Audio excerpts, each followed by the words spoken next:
दुनिया का सबसे मशहूर लायन स्कारफेस ये बचपन में ही एक बड़े लायन से भिड़ गया था और पेट से गोली आर पार हो जाने के बाद भी ये मरा नहीं। अपने 3 मस्केटियर्स भाइयों के साथ इसे भी मसाई मारा के लीजेंडरी नॉच लायन कोलिशन की संतान माना जाता है और उन्हीं की तरह ये भी मसाई मारा के बेताज बादशाह बने। तो आखिर कौन है स्कारफेस जिसे पूरी दुनिया ने भर भर के प्यार दिया और मरने के बाद भी ये आज तक जिंदा कैसे है, देखेंगे आज के इस वीडियो में।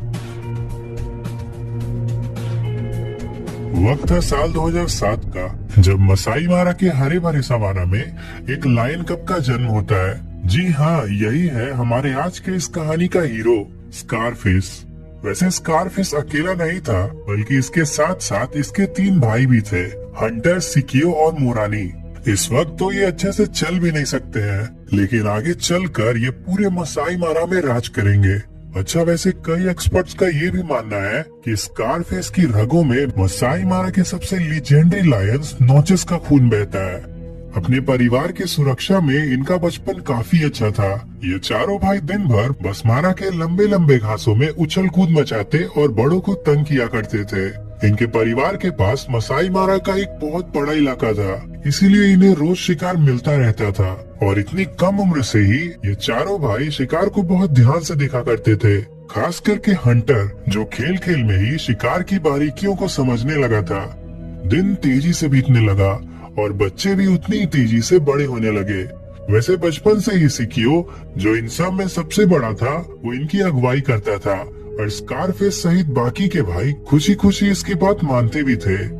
साल 2011 तक ये 3 साल से अधिक के हो गए थे और इनका शरीर भी काफी भारी भरकम हो चुका था। इनके मेंस आना शुरू हो गए थे और इन्हें थोड़ा बहुत शिकार करना भी आ गया था। अब तक स्कारफेस और इसके भाइयों का जीवन काफी आसान था। इन्हें हर दिन भरपेट भोजन मिल जाता था और इन्हें किसी दूसरे शेर या जानवर से कोई खतरा भी नहीं था। अब ऑफ कोर्स ये बात स्कारफेस और इसके भाइयों ने तो बचपन से देखी थी, इसीलिए ये इनके लिए नॉर्मल था। लेकिन अब आगे जो कुछ भी होने वाला था, उसके बाद स्कारफेस और इसके भाइयों का जीवन पूरी तरह से बदल जाने वाला था।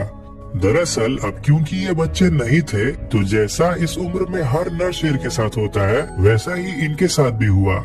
इनके पिता ने इन्हें बड़ी ही क्रूरता के साथ प्राइड से बाहर निकाल दिया और यहीं से इनके जीवन का एक नया अध्याय शुरू हुआ।